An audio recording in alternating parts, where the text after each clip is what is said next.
I am delighted to introduce our Strand 6 inspired speaker, María Vérgez Muñoz. Dr. María Vérgez Muñoz worked for 9 years in the international cooperation sector in the Americas, implementing social projects for children's rights fulfillment with UNICEF in Costa Rica, and as a country director, Save the Children, Ecuador and Spain.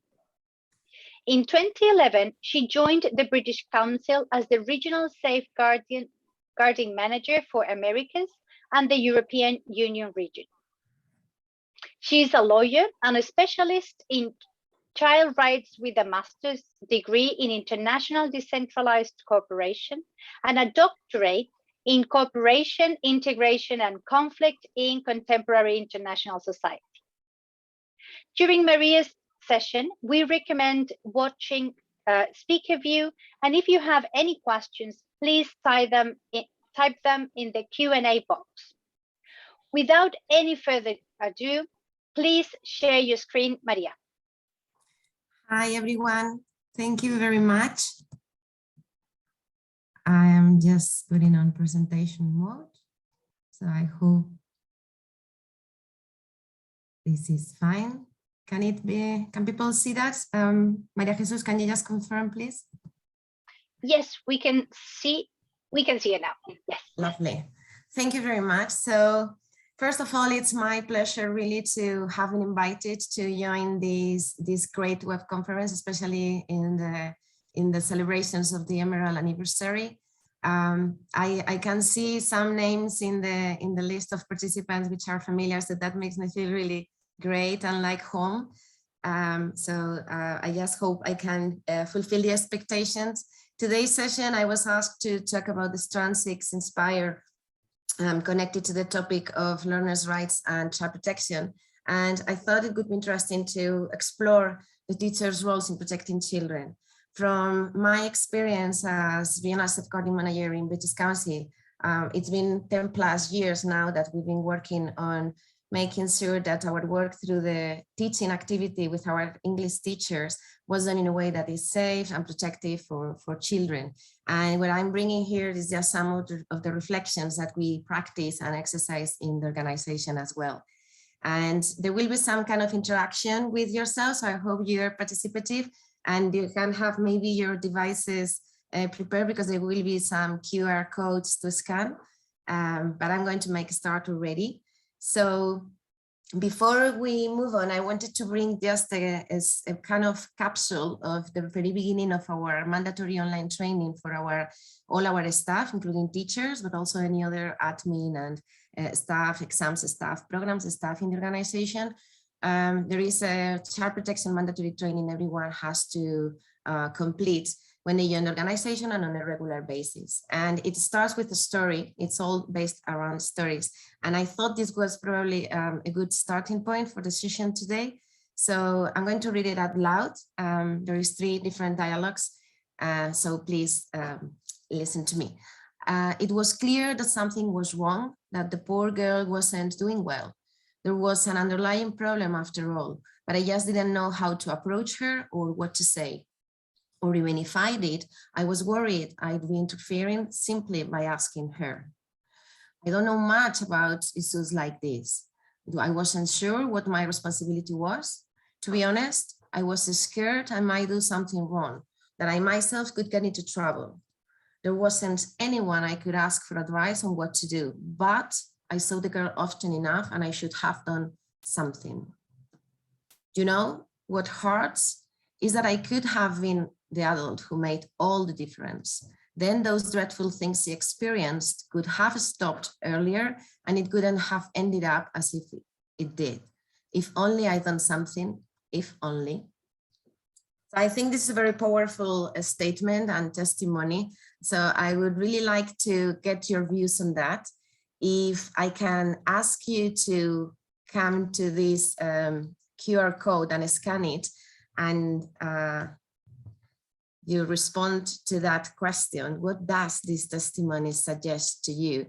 I will, in the meantime, come to the link, and I hope it works, and then technology is on my side today.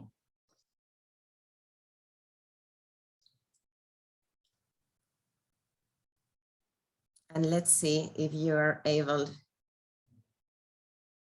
to click. If you have not been able to scan the QR code, you can now see on the screen the URL, which is www.menti.com. And you can use this code that you can see here, 2536736. Okay. Maria, we are not seeing the code. You're not seeing the code? Not your slides. But you're seeing the slide where some people are already responding? We are looking at your PowerPoint presentation.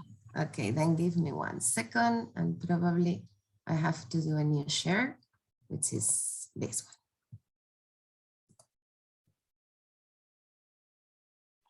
Now we see the Menti.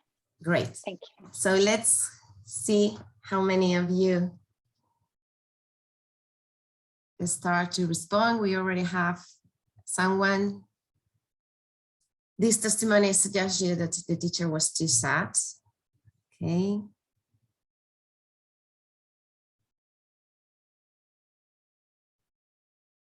Anyone else?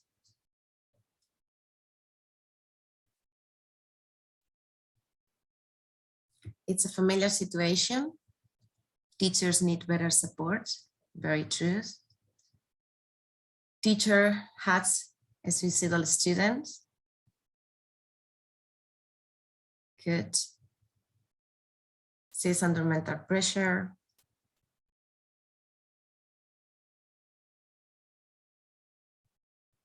Feel guilty for not helping.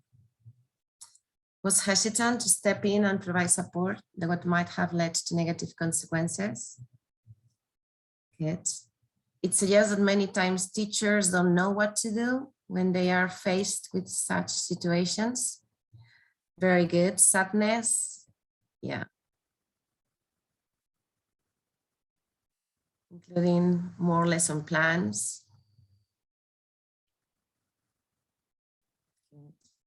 He feels stress, anger, affected, unable to act, feel guilty and regrets. Exactly. So I'm going to move on because we have more to look into, but thank you very much for this. I'm going to come back to the presentation. Okay, and sorry. Mouse is spinning around.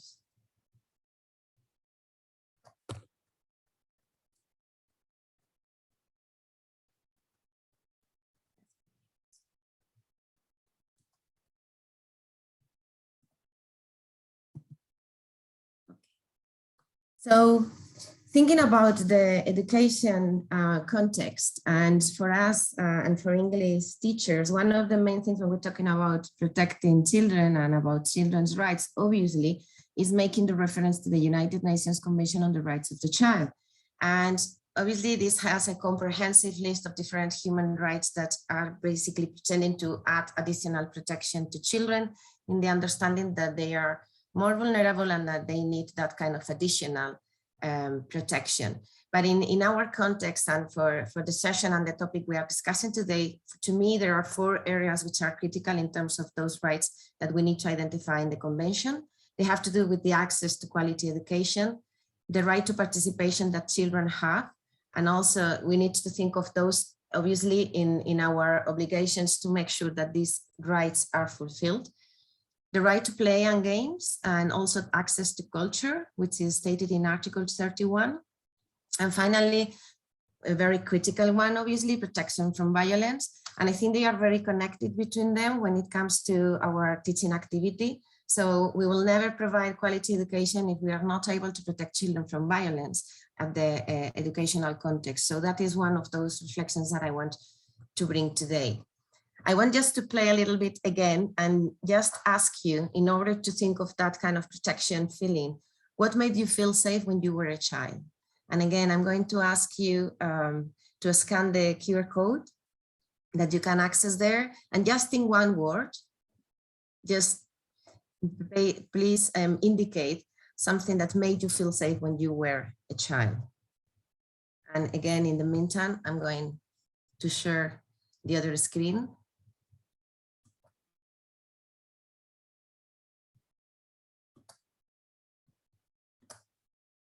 and let's see what we get.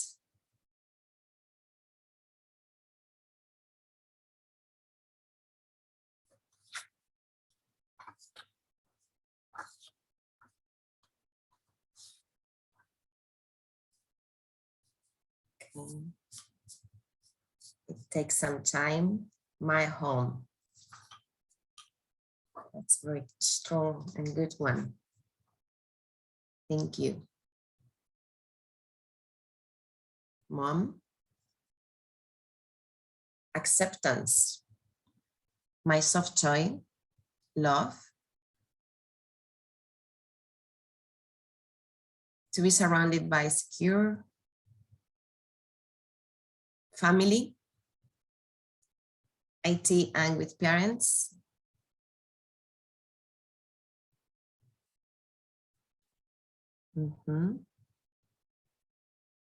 Very good. Have any other ones? There it's coming. Nature, democracy. Interesting.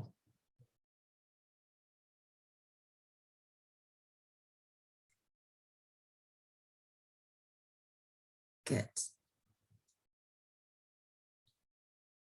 Love, faith. Very good.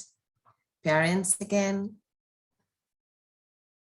So I think a lot of these basically, and the parents, you felt safe and parents, all these basically tries to put ourselves in that situation where all those places and contexts where we felt safe as children are the ones we need to bring ourselves again for those children we are teaching, to make sure that they experience the same feeling and the same experience of receiving English classes from us.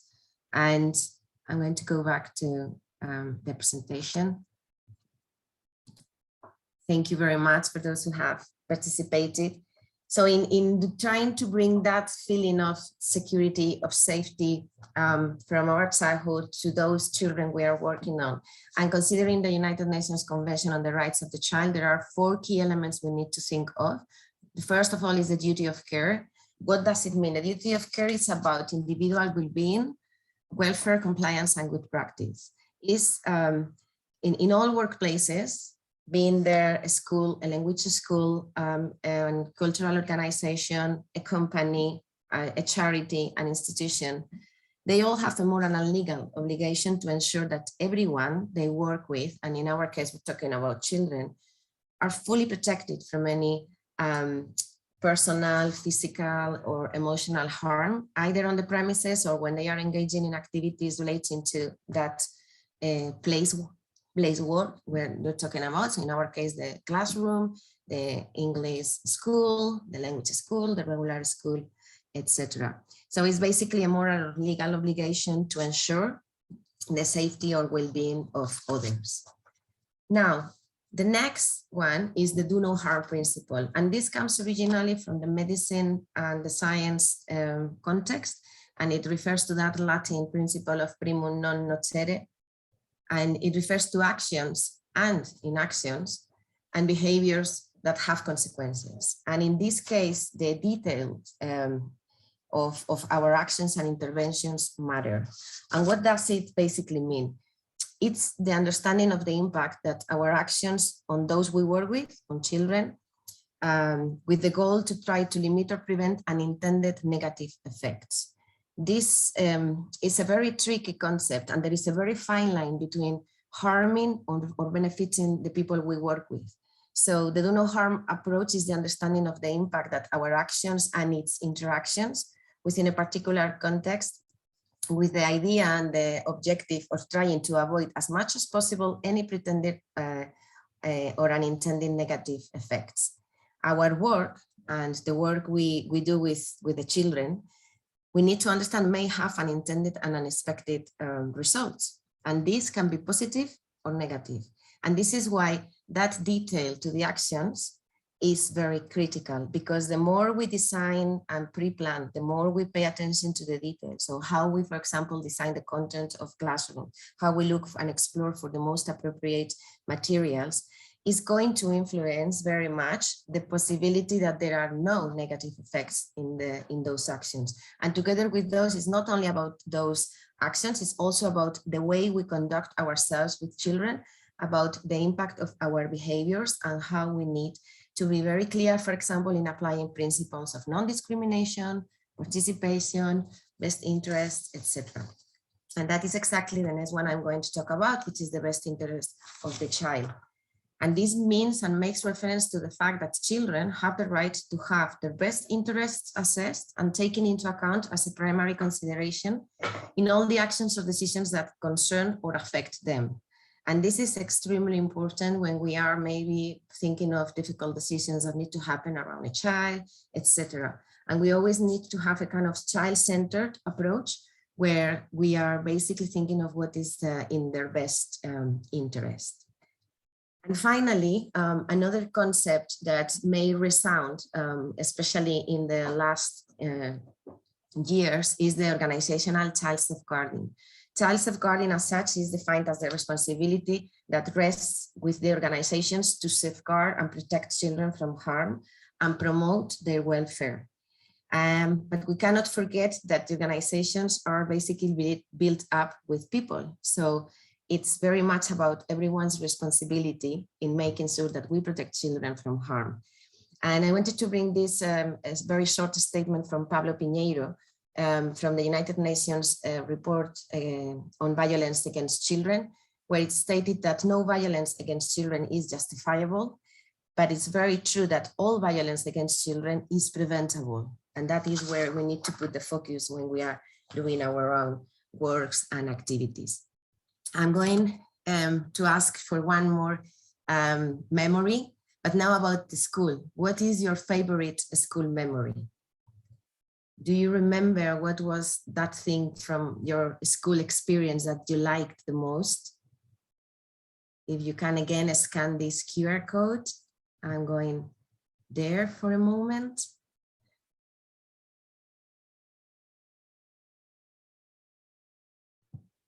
I am going to share it again. Playing kids.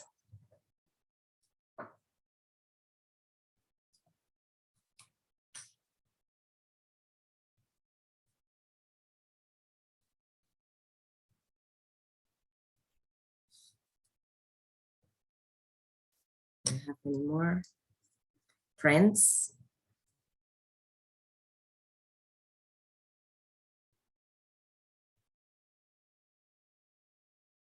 Okay. Teachers. English teacher, great. Library, fantastic.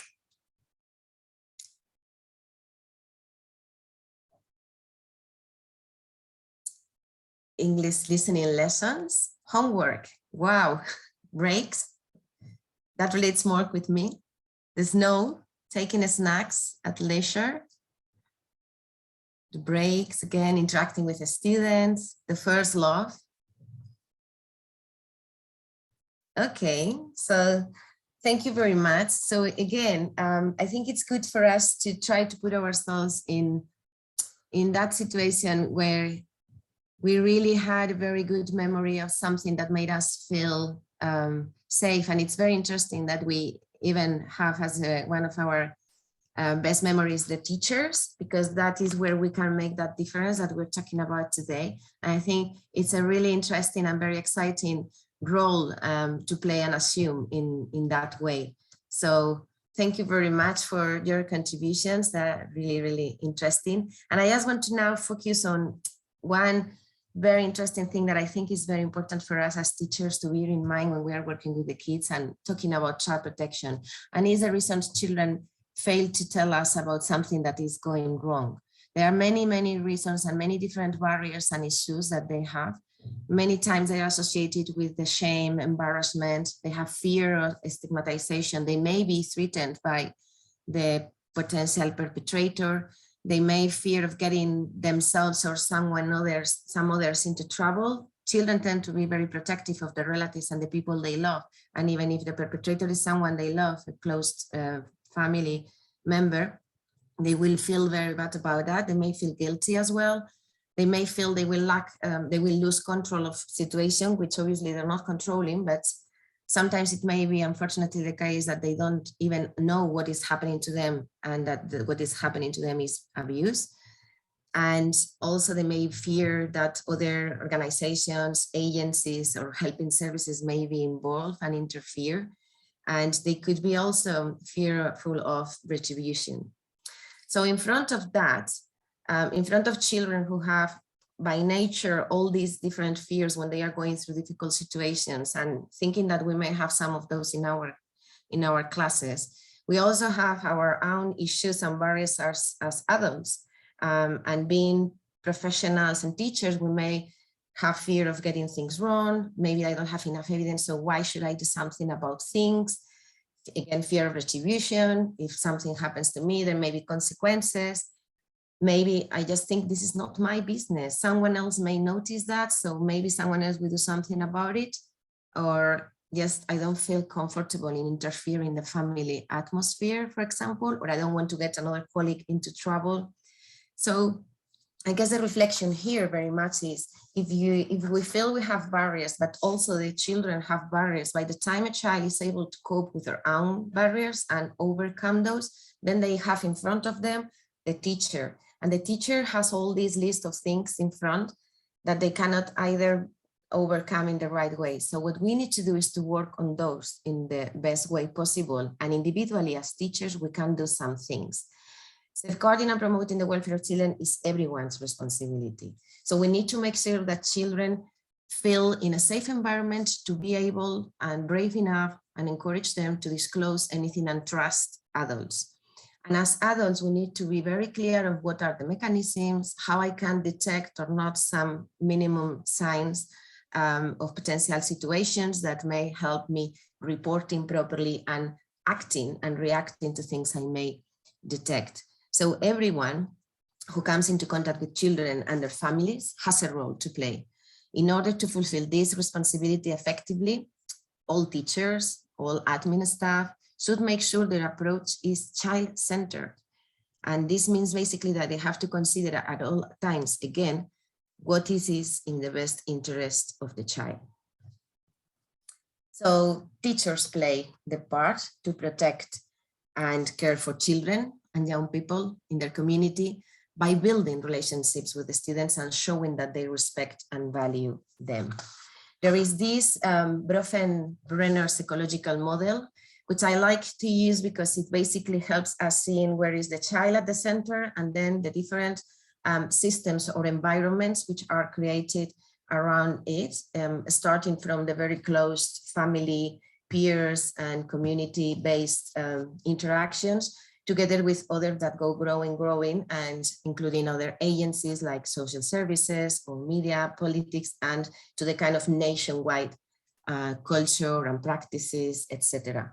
And I think there is where we need to see where we are located in that kind of world around the child, and consider always that the children are not an object in this kind of circle model.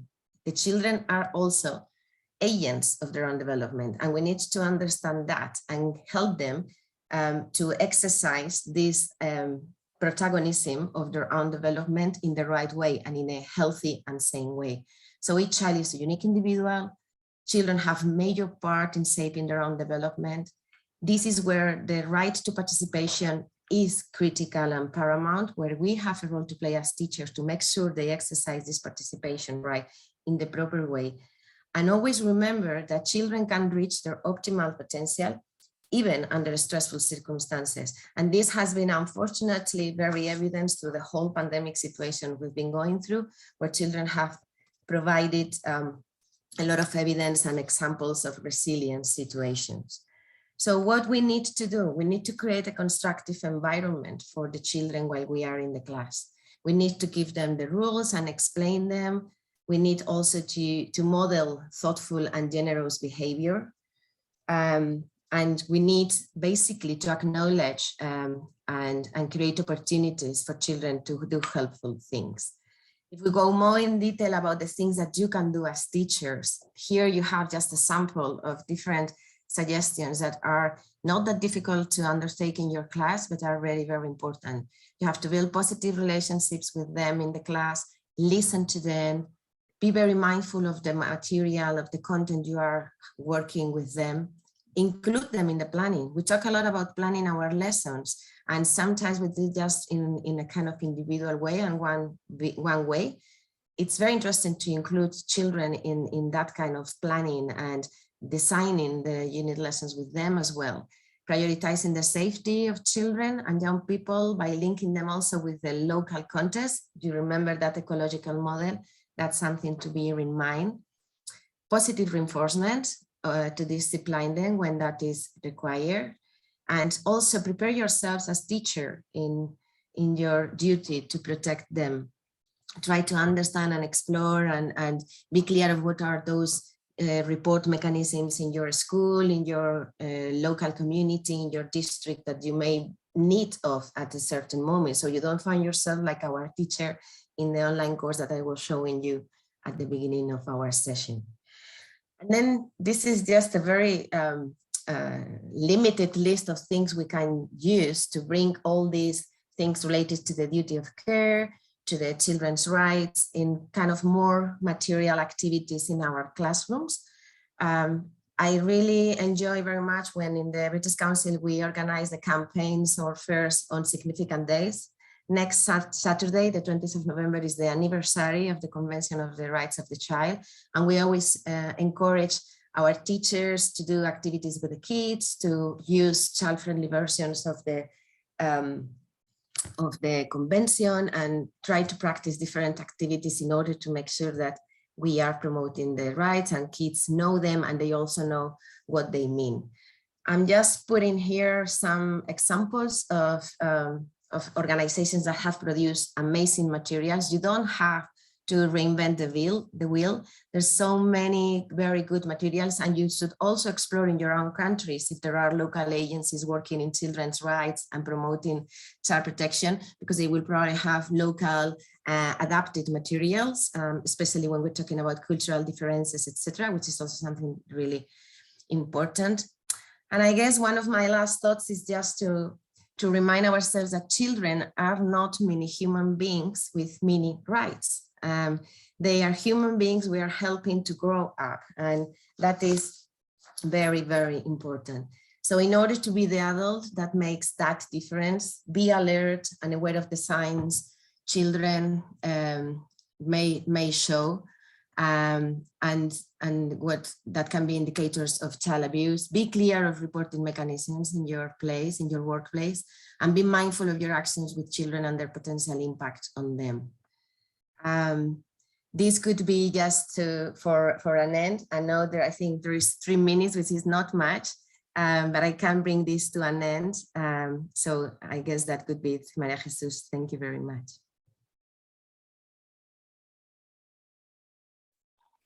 Thank you very much, Maria, for your presentation. I think there is a question in the post, in the Q&A box. Okay. See, sincerely, I don't know what happens. What do I have to do? My daughter's on it. Well, I think a conversation with the teacher and with the school is important to understand, but obviously to have also conversation with her. Laura, I can see.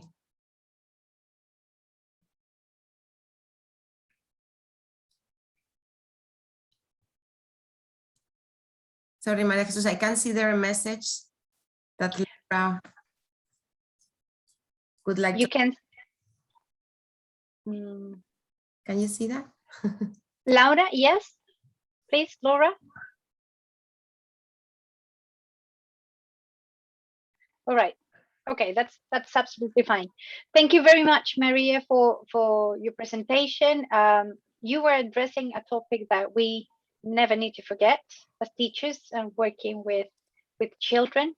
So thank you very much for bringing this topic to this conference. And just for the rest of you, we're going to have a short break of 5 minutes. and then we continue with our next presentation. Thank you very much.